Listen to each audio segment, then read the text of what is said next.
What if the past was no longer fixed? What if everything you thought you knew, every word in a textbook, every famous quote, every recorded speech, could be rewritten by a machine?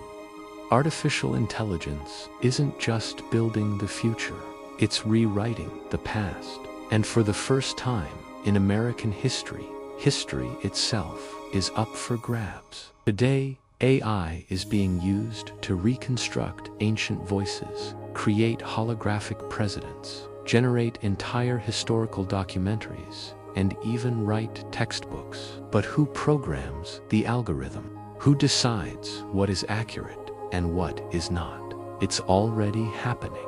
Welcome to the era of AI and the American memory.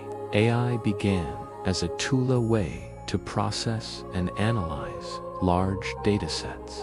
In history, that initially meant scanning archives, digitizing letters, or using OCR to turn scanned books into searchable text. It was about efficiency, making the past more accessible. But that was only the beginning. Soon, AI learned to generate, not just organize. Chatbots began answering historical questions. Some could simulate conversations with George Washington or Eleanor Roosevelt. At first, it was a novelty. Then it became a teaching aid. Then it started appearing in classrooms. In some schools, students are assigned AI-generated timelines, AI-generated quizzes, even AI-generated essays that claim to explain the cause of the Civil War without a single human historian involved. And now, AI doesn't just analyze the past, it creates it. There's a video on the internet, half first glance. It looks like JFK delivering a speech that was never recorded. His voice, his expressions, even the background noise of the irids, all there, but the speech never happened. It's generated by AI, trained on thousands of hours of footage, audio, and style mimicry. And to the untrained eye, it's indistinguishable from the real thing. This is the new frontier of American history. It's not a battlefield of bullets or ballots. It's a battlefield of bytes. For generations, historians debated sources of witness accounts, artifacts, newspaper reports. Now, they must also debate synthetic content that looks historical, feels historical, but was generated by code. Imagine a classroom 10 years from now, where students watch a reenactment of the Boston Tea Party. Except it's not based on any single documented source. It was created by an AI using popular sentiment, cinematic tropes, and predictive modeling. It's engaging, it's emotional, but is it true? Or is it history made for engagement? Truth used to be a slow process. You had to dig through archives, compare conflicting sources, interpret gaps in the record. And above all, you had to admit what we don't know. But AI doesn't like gaps. When it sees a hole in history, it fills it. Sometimes that's helpful. It can recreate missing letters from fragmentary scans. But sometimes AI fills gaps with imagination, guided by statistical models, not factual certainty. And that's where the danger lies. When a machine is rewarded for confidence, not accuracy, falsehoods become polished.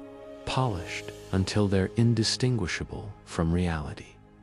Let's talk about textbooks.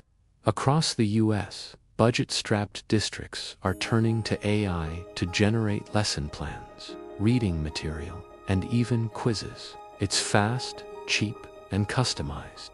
An AI-generated textbook can produce an entire American history curriculum in minutes.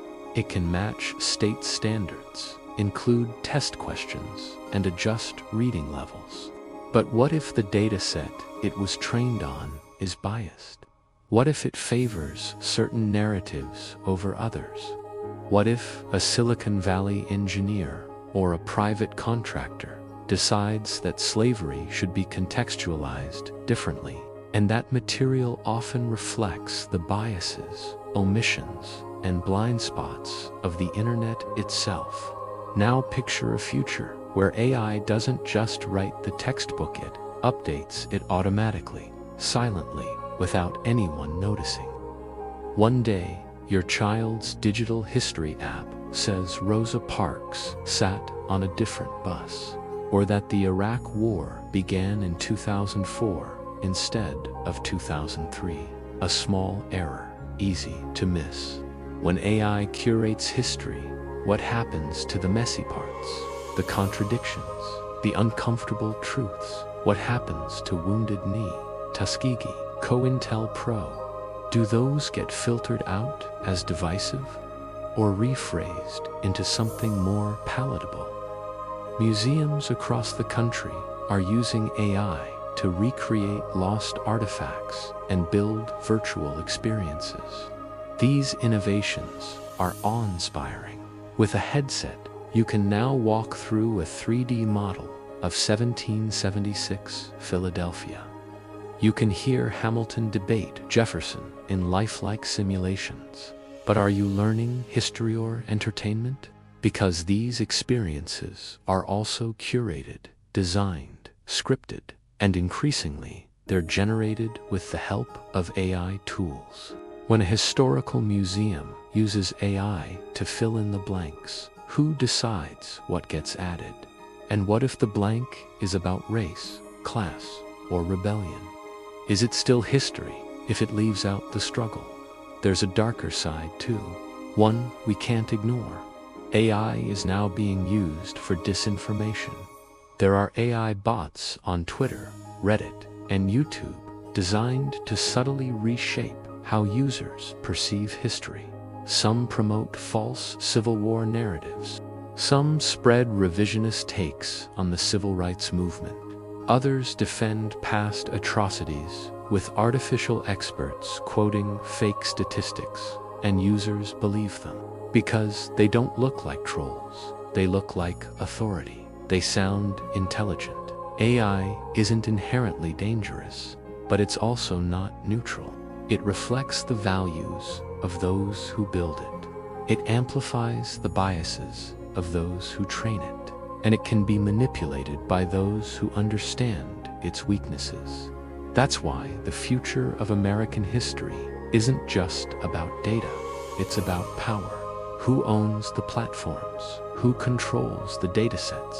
Who writes the algorithms? Because those people now have the ability to shape how Americans remember. And collective memory, once shaped, becomes identity. Let's look back at the past for a moment. In every age, powerful institutions tried to control historical memory.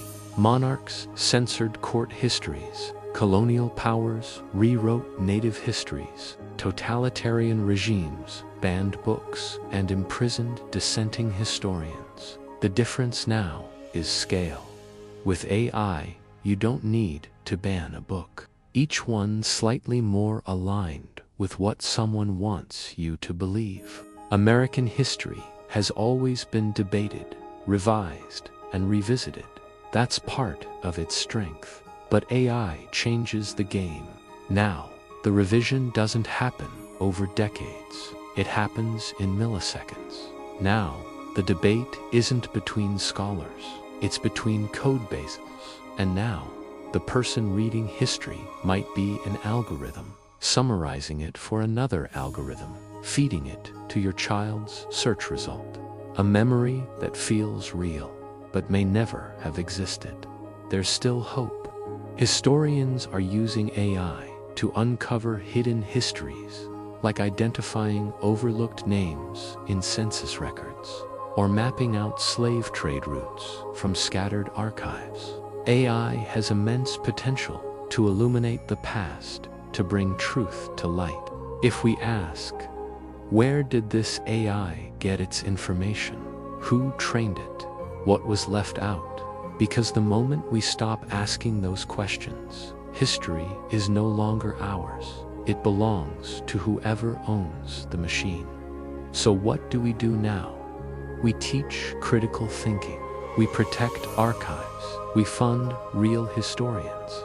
We require transparency in educational AI tools. And above all, we remember that history is not a product, it's a process. It's not meant to be consumed in bite-sized, algorithmically generated content.